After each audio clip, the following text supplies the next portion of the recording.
Something like I didn't need an introduction or anything, and I'm thinking, Henry Kissinger, this happened to him one time. He got up, and the guy says, "A man who needs no introduction." He gets up and he says, "Yes, but a little introduction would have been nice." I like the statistics from Oldham County, and I think we should have a proclamation today that Oldham County gets to count twice versus one time for Jefferson County. And that would be, or maybe we just count the votes in Oldham County. That would be nice.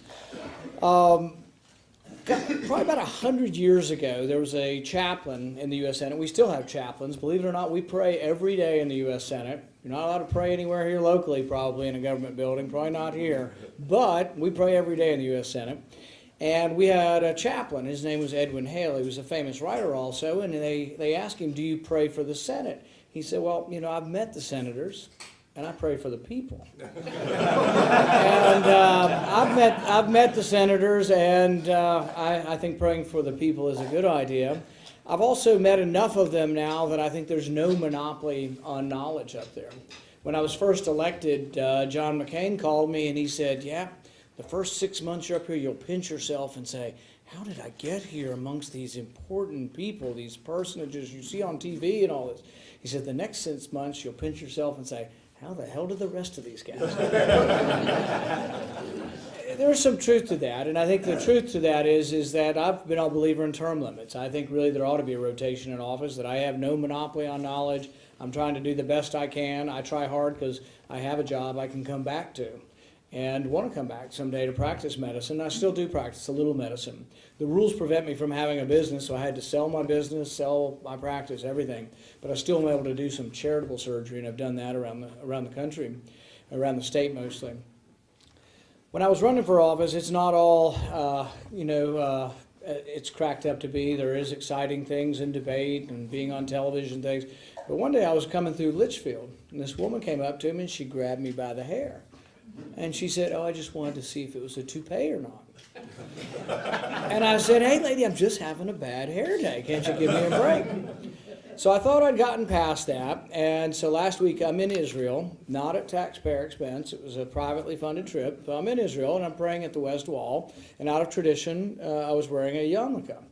And so I don't always read the comments on the internet, but I just happened to look at the story and read the first comment.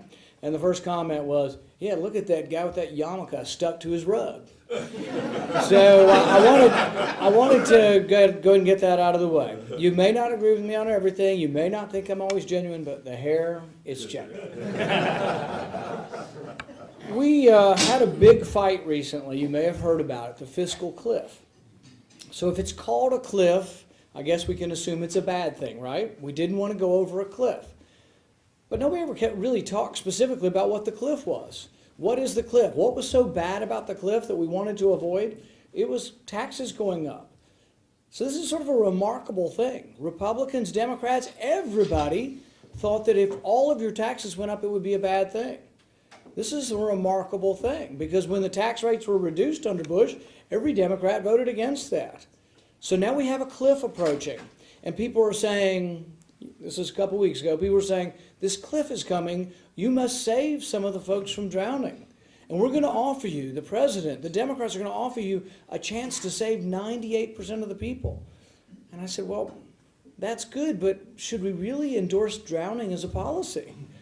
So we're saying it's not good for 98% of the people, but it's good for 2% of the people? It never really made any sense to me.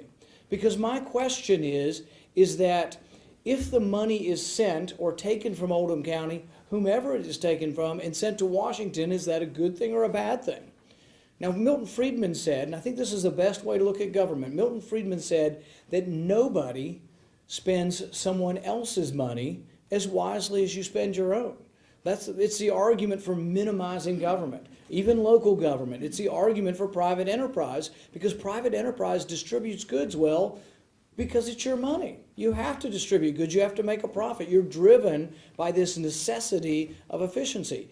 Government doesn't have that at all levels. It's better at local government. It's a little bit less good at the state government. And then it's really bad at the federal government. I tell people, don't send any more money to Washington. There's no objective evidence that we're very good with money. We're borrowing $50,000 a second We're borrowing $4 billion a day. There's no evidence that we're frugal with your money. And you say, well, we just need to squeeze more money. We need to raise taxes on the rich. My question is, what are you spending the money on up there? What's it going for? Last year we spent $3 million to study monkeys on methamphetamine. Does anybody want to know what monkeys do on methamphetamine? They act kind of crazy like humans do on methamphetamine. Do we really need to spend $3 million on that? We spent $300,000 on our robotic squirrel because we wanted to know, would a rattlesnake strike a robotic squirrel if it wasn't wagging its tail? And they asked for volunteers from real squirrels, but no real squirrel would agree not to wag its tail. So they built a robotic squirrel, and guess what? The rattlesnake will strike a robotic squirrel that's not wagging its tail. $325,000. We spent $500,000 on developing a menu for Mars. So when we colonize Mars, we need to be prepared. And this is a good job for your kids. If any of you have kids that don't have a job and they've got out of school and they don't have a job, $5,000 stipend. They did the study in Hawaii, not too bad, and you had to like food. So the requirements are pretty stringent. You have to like food. You get to Hawaii, so they study what will we have on Mars, and lo and behold, a bunch of college kids decided it'd be good to have pizza on the menu. So you spend $500,000 to learn that. You can multiply that by the thousands. And people say, oh, well, you're just talking about $3 million. You could never balance the budget if you cut that. Multiply every example I said by the thousands, by the hundreds of thousands. Your representatives in the abstract are for balancing the budget. Every Republican in the Senate's for a balanced budget amendment. And yet, half the Republicans we lose to various little special interests from their state. There's a sugar subsidy. There's about probably 10 people who are big sugar farmers in the country. I mean, it's a limited amount of very wealthy families. We subsidize it by 19 cents per pound or something. We wanted to cut 1 penny per pound. It would have saved $9 million. The first argument is, oh, that's nothing, why bother? We couldn't save $9 million because the sugar industry was so strong that it convinced several Republicans to vote the other way. And if you wanted to balance the budget, cutting $9 million at a time, you'd have to cut it 140,000 $9 million cuts to balance the budget. Now, that's not an argument against starting. You've got to start. You've got to look everywhere for cuts. But it is a spending problem. When President Obama came into office, we spent 20% of our GDP. So $1 in $5 from the economy went to your federal government. It's now 1 in 4. It's nearly 25% of GDP. Government has expanded. We have many more employees. You know, if your real estate's not doing well around here, you should have bought in Washington. It's the only place in the country where real estate values never dipped and have soared through the roof because we keep adding and adding more employees. But once again, it gets back to where would you rather have your money? And really gets back to your general attitude about what you want from government. The president says he just wants more, he wants to squeeze more money out of the rich. The rich are not paying their fair share. Middle class are saddled with the burden. It's not true. The top 1% pay 40% of the income tax. The top 1% pay 40% of the income tax. The top 10%, which is about $200,000 and up, they pay 70% of the income tax. The top 50%, $75,000 and up, pay 96% of the income tax. We have a very progressive income tax. And really the question is how do you get the economy to grow?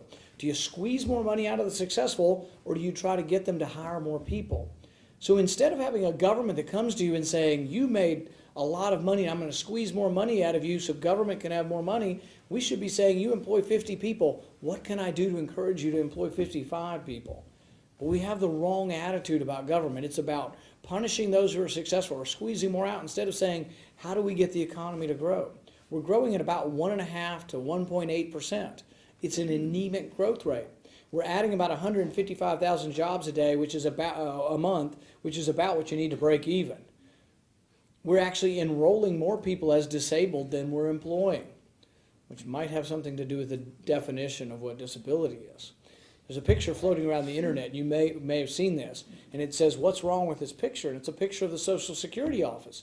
And you look at the picture and you say, what's wrong with that picture? There's no senior citizens in the office. Everybody in there is under 50 years old or under 55. They're all disabled, and they look like me. The problem is when you have people who look like me who hop out of their truck, they need to be working, and they shouldn't be listed as disabled. We've gotten too soft. We've gotten to this point where, and I'm not saying we can't help those who can't help themselves.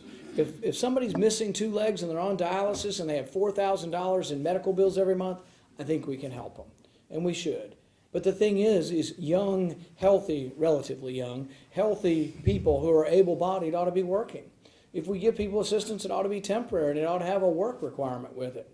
And the work shouldn't be easy because there should be an incentive to go look for a job in the air conditioning.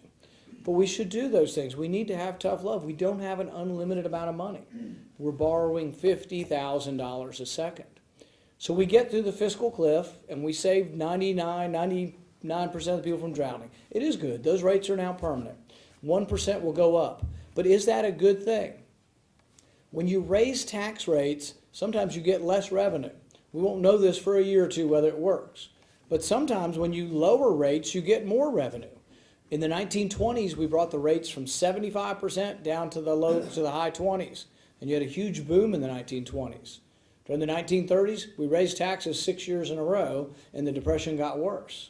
In the 1960s, under Kennedy, we lowered tax rates significantly. Unemployment was cut in half. We had another boom. In Reagan, we lowered the rates from 70 to 50. Then we lowered them from 50 to 28. This is the top rate. Guess what? We got more revenue. The rich paid a higher percentage of that revenue. So the rich paying their fair share doesn't work. If you raise taxes, you actually need to do the opposite. You need to lower rates. 2 years ago in England, they raised the rates of punitive taxes on millionaires. Guess what? They got less millionaires and they got less revenue. It doesn't work. What you really need is economic growth. We had 1 year under Reagan when the economy grew like between 6 and 7%. Then you were able to add millions of jobs, millions of real jobs. You don't add real jobs through a government stimulus, through the government program. That's an illusion because the money comes from somewhere. They got to take it from you, or they've got to print it or borrow it in order to create these government jobs. The problem with a government job is the people who contribute to politicians influence where the money goes and the jobs. So the solar panel industry, they are huge Democrat contributors. George Kaiser, 20th richest man in the world, owned a company named Solyndra. He gets a $500 million loan, which is flushed down the toilet. Why would we be giving a billionaire a $500 million government guaranteed loan? Guaranteed by you, and it goes down the toilet. The Kennedy family has a company called BrightSource. Gross, and I'm not a big finance guy, but their gross revenue is $13 million, and they got a $1.8 billion taxpayer loan. Sounds like a pretty good deal, right? $1.8 billion loan. It's a company that's inevitably going to fail, hasn't yet. There have been 5 or 6 other solar panels. There's $30 billion wrapped up in solar panels. So one of the things I proposed, and I've had an amendment, I haven't been able to force a vote on it yet, is let's end the Department of Energy loans and put that money into the highway fund. Maybe you could get your exchange if we weren't wasting it on crony capitalism given to solar panels which are not economic and have gone bankrupt.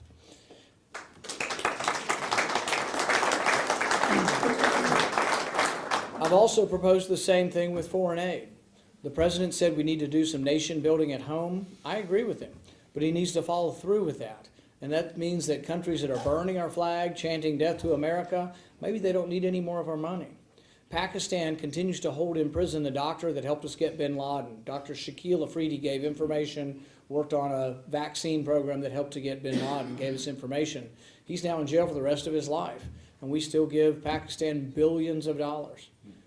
Egypt, we're giving F-16s, Abrams tanks. I'm concerned those tanks and planes may someday be used against Israel. So I have concerns about what we're doing with this money. There is a limited amount of money, and there are things that we can agree, Republican and Democrat, that we want. Roads and bridges. You know, the road fund, I was talking to Senator Harris for the states, about $420 million. The bridge project in Louisville needs $2 billion.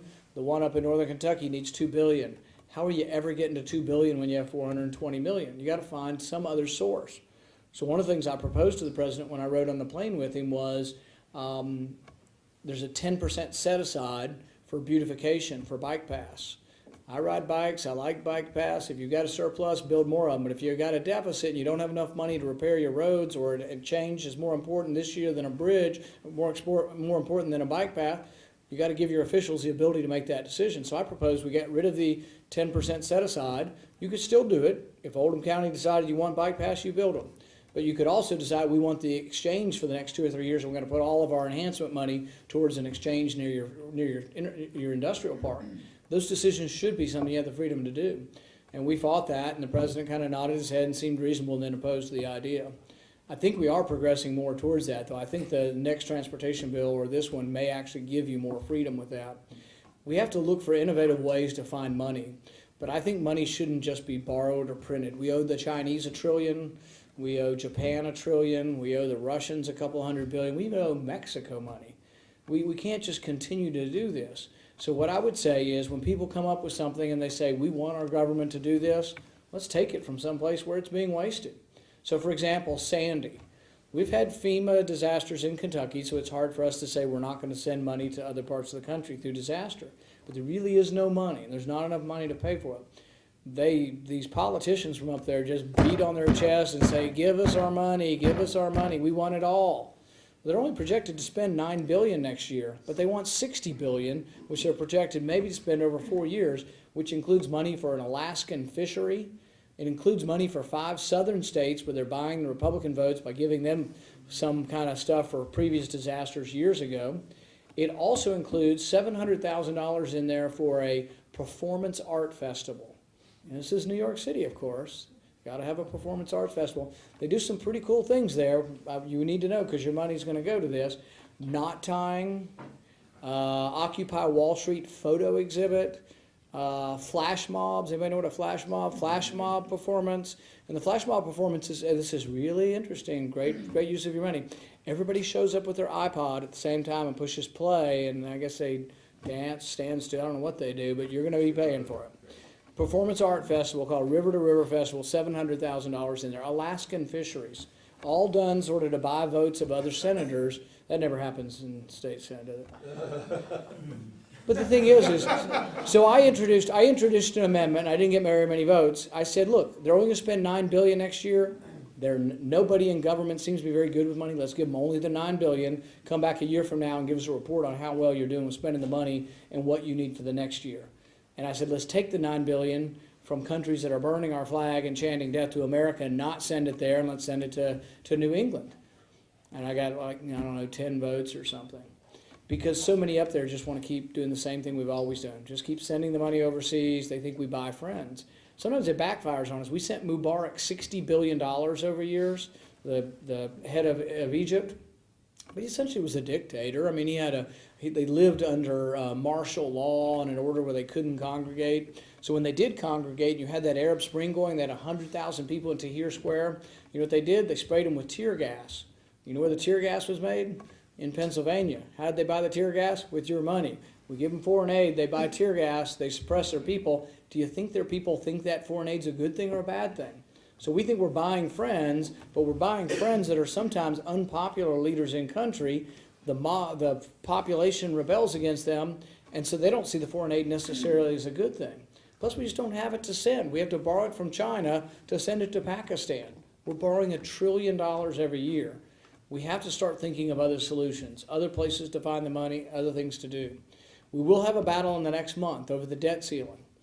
Now, is it a good idea to default? No, I think it's a bad idea to default. The only way we can have any leverage with the debt ceiling, though, is to take default off the table. We could take it off the table, though. The reason it's on the table is because the president and the Democrats always use this to say, oh, we'll default. Why would we ever have to default? Even if we don't raise the debt ceiling, we bring in over $200 billion a month in revenue. The interest payment is $30 billion. We have plenty of tax revenue every month. Not to pay for all of government, but to pay for the interest, we've got plenty. We've got enough to pay for Social Security, soldiers' salaries. We have enough to pay for 70% of government.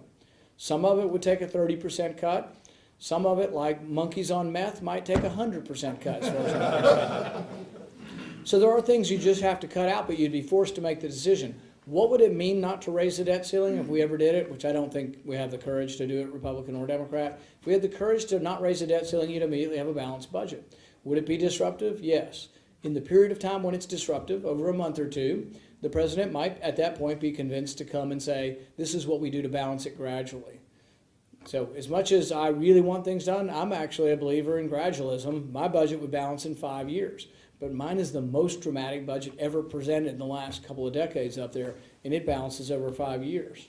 Paul Ryan's balanced over 28 years, and he was vilified by the Democrats as being this extreme right-wing, way out there budget, and it didn't balance for 28 years. Has to me balance over a finite period of time, because there'll be different people. I may not be alive in 28 years. How can I promise you that we'll stay on this glide path and that we'll balance in 28 years if I'm not in office or alive?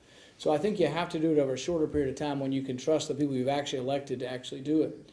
But in order to go through the deadline of the debt ceiling, we would have to pass legislation directing the president that he has to pay interest on the debt, and we'd let all the marketplace know we will not default. We could do that by majority vote.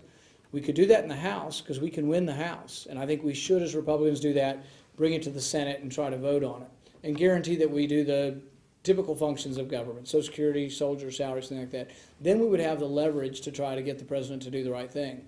I ultimately think the right thing is a balanced budget amendment to the Constitution. They don't adhere to anything else. A year and a half ago when we had the debt ceiling fight and there was all that rancor and all that debate, and you thought, well, maybe we finally did something good, most of the things we scuttled.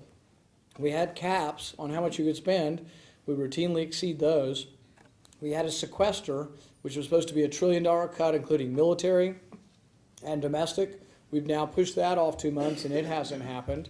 And realize what these numbers are a little bit confusing. They're all 10-year numbers, and the congressional budget baseline goes up $9 trillion over 10 years. That's the baseline. The baseline isn't zero. It's a baseline that increases $9 trillion over 10 years. So when they tell you the sequester that Republicans and Democrats are so worried about that would be so draconian, it cuts $1 trillion off the $9 trillion.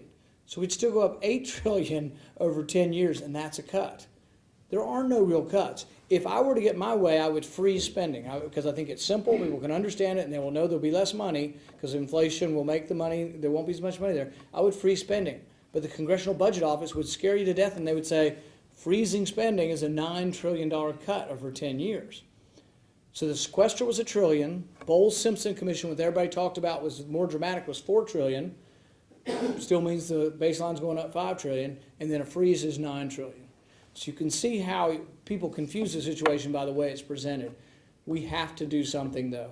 There will be a day of reckoning, and there is a possibility of destroying our currency. I truly think that. It's what motivated me to run for office, because I'm worried what happens if we go on this course. In the 1920s, Germany did destroy their currency. The currency was wheeled around in wheelbarrows. It was burned for fuel. The workers demanded to be paid twice a day because the value of the currency was lost so quickly. I gave my dad some framed currency from that. Like September 1st, it took like 100 marks to buy a loaf of bread. September 14th, 10,000 marks. September 30th, 100,000 marks. And then 2 weeks later, it was like 63 million marks or something to buy a loaf of bread, and then it was done. But out of that chaos, they elected Hitler. Hitler vilified a certain group and said it was all the Jews' fault. So you have to realize that chaos is not what you want. Who knows what comes out of chaos, but we do not want chaos. All these things can be fixed gradually. You have to fix entitlements. Entitlements is 2/3 of your budget. Medicare, Medicaid, and Social Security. They're not paid for.